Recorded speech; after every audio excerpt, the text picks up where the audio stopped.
Let's create this reflective chrome effect with Photoshop, which can be added to any logo, shapes or text. We will be adding it to this logo and will make sure it has no background and is a smart object. Now, double click on the layer to open layer style. Click on the color overlay and change the color with the hex code B2B2B2. Then click bevel and emboss, and in that do these changes. Style inner bevel, technique smooth, depth 600, direction up, size 40, soften 5, angle 120, uncheck use global light, altitude 30, gloss contour linear, highlight mode screen, color white with opacity 75, shadow mode multiply, color black with opacity 75 as well. After this, convert it to smart object and then again open layer style. Again add bevel and emboss and now change this.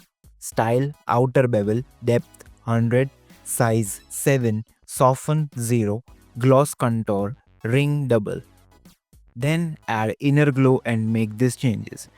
Blend mode screen, opacity 75, technique softer, source edge choke 10, size 7, contour linear and range 50. Then add a gradient overlay and make these changes. Blend mode color burn, opacity 60, style linear, angle 90, scale 100. Open gradient and click on black and white thumbnail. Get the white slider to center, then click on black slider once and click at the end to add another black slider.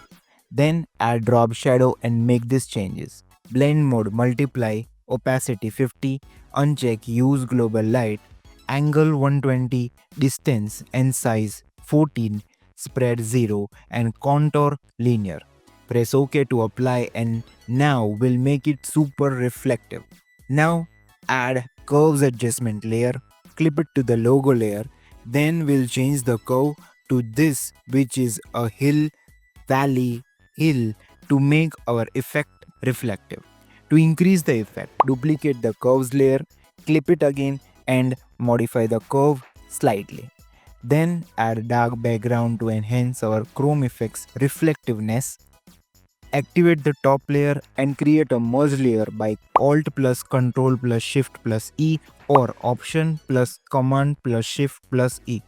Then convert it to a smart object. After that, go to Filter, Render, Lens Flare, and for this we are using 105 mm prime. Drag the lens flare to a bright spot and modify the brightness to around 50 to 60.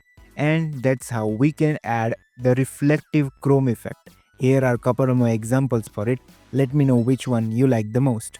If you're watching till here, like the video, subscribe to the channel and comment what should we create next in Photoshop. Also follow me on my socials, links are in the description.